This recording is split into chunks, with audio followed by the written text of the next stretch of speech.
Kalau dulu tanah-tanah, kalau menterinya lagi seneng, oh saya kepengen jual tanah, saya jual tanah saja. Karena dulu nggak pernah ada pengadministrasian. Kementerian Keuangan Republik Indonesia menghormati hak Bambang Triatmojo sebagai warga negara dalam mengajukan gugatan ke PT UN atas pencekalan dirinya ke luar negeri.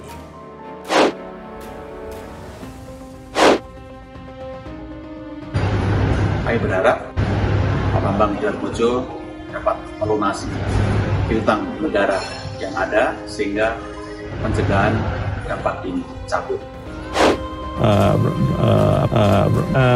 Kami belum bicara dengan belum bisa.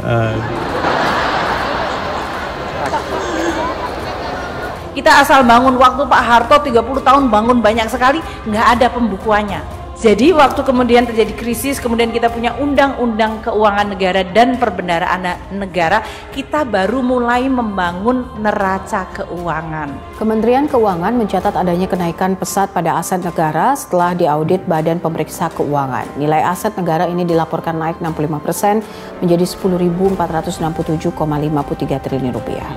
Kebijakan makroekonominya harus segera diperbaiki. Yang ngomong aja. Kita tidak memberikan toleransi sedikitpun pada pelaku tindak pidana korupsi yang melarikan uang hasil korupsinya ke luar negeri. Korupsi adalah korupsi, tidak bisa diganti dengan nama lain.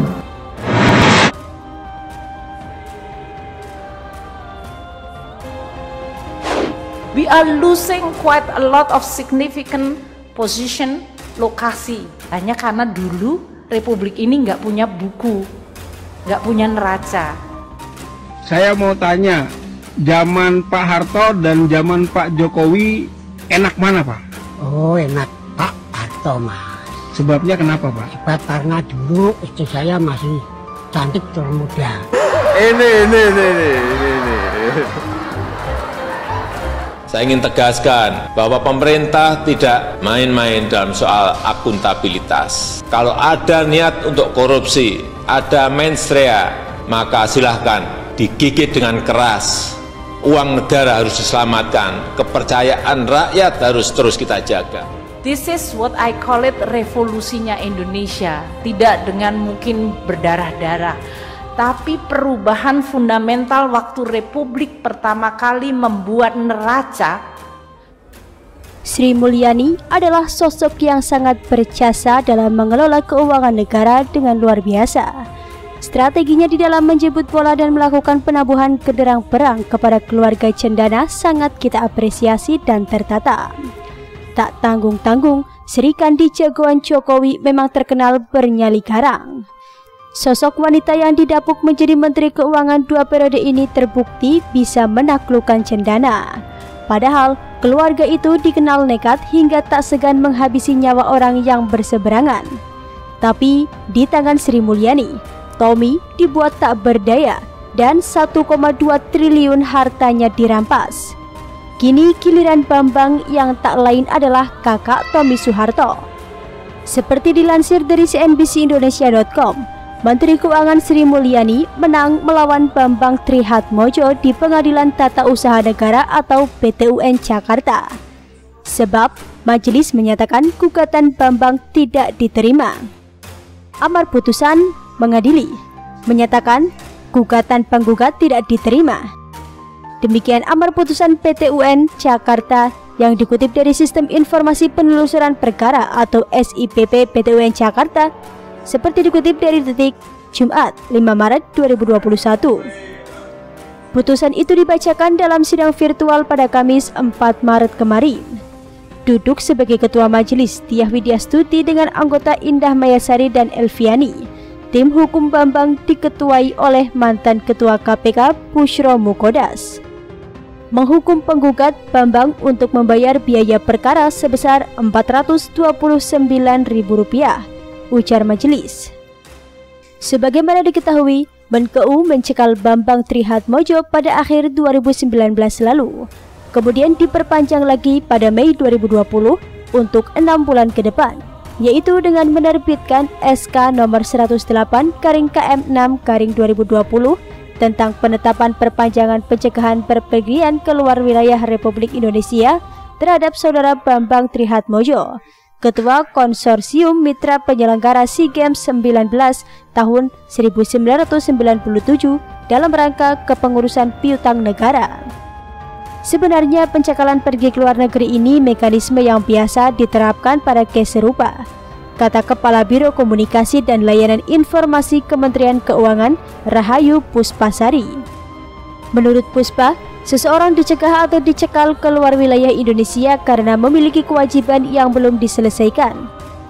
Seseorang dicegah berpergian keluar wilayah Republik Indonesia karena mempunyai tanggung jawab yang belum dikembalikan ke negara, kata Puspa. Berita ini tentu membawa kabar baik bagi kita semua, bahwa keadilan masih bisa ditegakkan meski berurusan dengan kasus lama dan bersinggungan dengan mantan elit penguasa. Tommy yang berkasus dalam mobil nasional dan membuat negara menanggung utang harus merasakan ganasnya pukulan Sri Mulyani.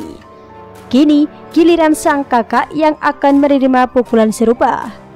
Meski hukumannya secara finansialnya kecil, tapi pencekalan akan menghantam mereka yang menyimpan asetnya di luar sana.